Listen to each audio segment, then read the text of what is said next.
Hey guys, welcome to my channel. আজ আমি বানাবো মাছ দিয়ে আলু কচুর ঝোল। এর জন্য কি কি উপকরণ লাগছে দেখি। মাছ, রুই মাছ, রুই মাছ, আলু, এটা হচ্ছে কচু, পেঁয়াজ, হলুদ, লঙ্কা, নুন, কাঁচা লঙ্কা, তেজপাতা, এটা টমেটো কুচি করে নিয়েছি, এটা গোটা জিরে, আদা রসুন পেস্ট। চলো এবার দেখে নিই কীভাবে এটা তৈরি করব। প্রথমে মাছটাকে ভেজে নিই। কড়াইতে তেল দিয়ে দিয়েছি। এই দেখো, মাছে একটু নুন, তারপরে হলুদ, লঙ্কা, এটা সব মাছটাকে মাখিয়ে একটু তেলে ফ্রাই করে নেব। এই দেখো, মশলা মাখানো হয়ে গেছে, এবার তেলে ছেড়ে দেবো। মাছটা তেলে ভেজে নিচ্ছি। এদিকে একটা কড়াই গরম করে, তেল গরম হয়ে গেছে, তেল দিয়ে কড়াই তেল গরম হয়ে, এবার কুচনো পেঁয়াজ দিয়ে দিচ্ছি তেলে। এবার তেলটা তেজপাতা দিয়ে দিলাম, তারপরে আলু কচুটা ঢেলে দিলাম।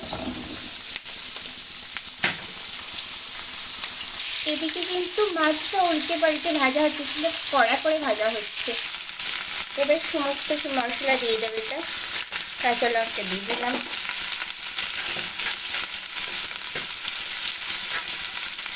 আদা রসুনের পেস্ট দিলাম, হলুদ লঙ্কা দিয়ে দিলাম সব।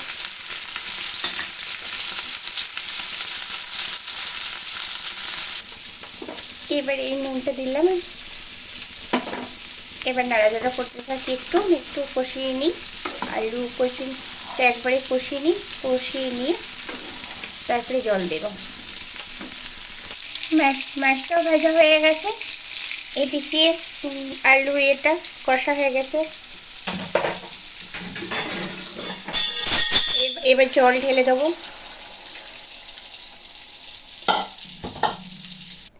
তরকারিটা ফুটে গেছে, এবার টমেটোগুলো আস্তে আস্তে সব ছড়িয়ে দেবো।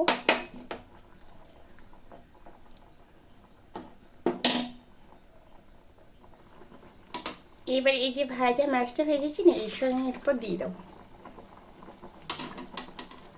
দেখুন, মাছ টমেটো সব দেওয়া হয়ে গেলো। এবার এই তরকারিটা অল্প আছে, তরকারিটা হবে। আস্তে আস্তে আঁচটা কমিয়ে দেবেন, ঢাকনা দিয়ে দেবেন। এবার দেখে নেওয়া যাক তরকারিটা। এবার রেডি, পাতলা আলু কচু মাছের ঝোলে। এবার দেখুন, আলু মাছের ঝোল হয়ে গেছে, পুরো রেডি খাওয়ার জন্যে। কেমন হয়েছে? এই রেসিপিটা যদি ভালো লেগে থাকে তাহলে কমেন্টে গিয়ে কমেন্ট করবেন। আর খুব সহজ পদ্ধতিতে রান্না যায়, খেতেও খুব ভালো, একবার খেয়ে দেখবেন। টাটা।